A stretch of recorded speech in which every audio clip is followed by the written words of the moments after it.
Ha! Regular conversation. Oh, hi there. Howdy. And a regular old hello. My, look at the time. Looks like it's time for a fresh dish of learning with a marinara of education, sprinkled with flakes of enhanced exam answers, with a tasty side of good vocabulary, and a tasty dip consisting of convoluted metaphors. You guessed it. It's time for the most informative show on the web. Pimp My P Paragraph. Featuring me, your host, with the most cripplingly low self-esteem, Oliver. Well, we're over here now. Oh, okay. This looks very low budget, but hopefully my outstanding wit and extensive charisma should do the trick. Anyway, today we're talking about how to enhance your P paragraphs using pleasantly excellent editorship. Now, it took me 10 minutes to think of that acronym, and 5 minutes to set up this egregious camera angle, so I'm going to go into the corner of the room now and contemplate my regrettable life choices. So, first up's the point. Nothing really special here, just try to make the point you're trying to make over the paragraph, like I've done here. Save any fancy extra stuff for the explanation. Next up is the evidence. So, some examples I've put here. You can read through them if you want. Yeah, there's going to be a relevant quotation from text if you want to get those top brownie points. Anything like this should be fine. And finally, the explanation. Elaborate on your evidence and what it all means. So, anything like this should be fine. And obviously the P rules aren't set in stone, so if you want to be especially anarchist, you can play around with the paragraph structure a bit. So, point, evidence, explanation, link, PUR, and this, which along the side sounds like a very interesting use of some excess orange skins. Or even this. It'll make a powerful statement and make the examiner look himself long and hard in the mirror before giving you 0 marks. Whoa, Oliver with Aviators here, coming at you with a fun fact. Did you know that wearing your trousers halfway down your legs doesn't in fact make you cool? That's right. I'll tell you 2 things that do make you cool though. Correct use of the word there, and pimped up P paragraphs. Get it, Gucci gang! Thanks for that, me.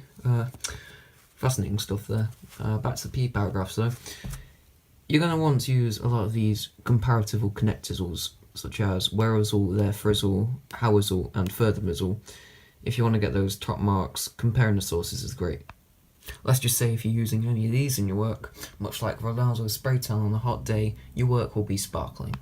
And, why would anyone want to associate with a brand with this? But, okay, looks like we're going to an advert break now. See you in a minute. Hiya, it's Frank here with Frank's Fivers. Top of the range fivers we've got here. They're not counterfeit. They've got the Queen's face on them. There she is. It says 5 in the corner, so you know you're getting a good deal. And they're not counterfeit. And for the low price of just $9.99, you can get one of these genuine non-counterfeit £5 notes. If you refuse this in the shop, it's your fault, not ours. Look how shiny that is. Wow, that looks like something I would spend my money on. That was my impression of you. Now come down and collect some of these genuine non-counterfeit fivers. I've got a special deal on. You can get 14 of these for the price of 19.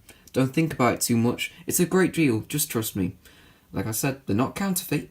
You can trust your friend Frank. But if the police ask, my name is Warren Miller. Thanks for that one, Frank. Word analysis and author's intention is always an interesting thing to consider when constructing a paragraph. If you've got some time free, you can go all out and analyse it loads.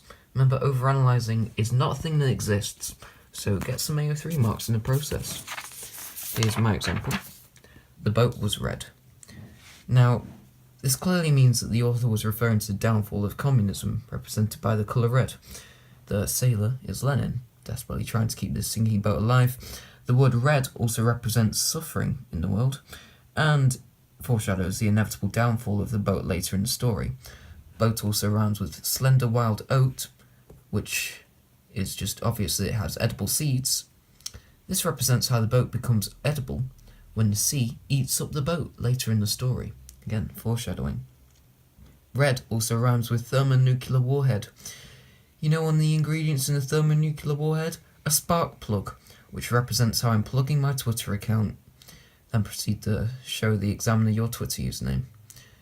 Of Of course, that is a very low-level observation. It doesn't go into much depth, but if you expand that a bit, you should be fine. If you follow these simple steps and tips, you'll soon be on your way to becoming a P warrior. Now that's something to put on your CV. And I leave you with this quote from William Shakespeare. If you break wind more than 5 times a minute, that means Satan's in your house. Goodbye.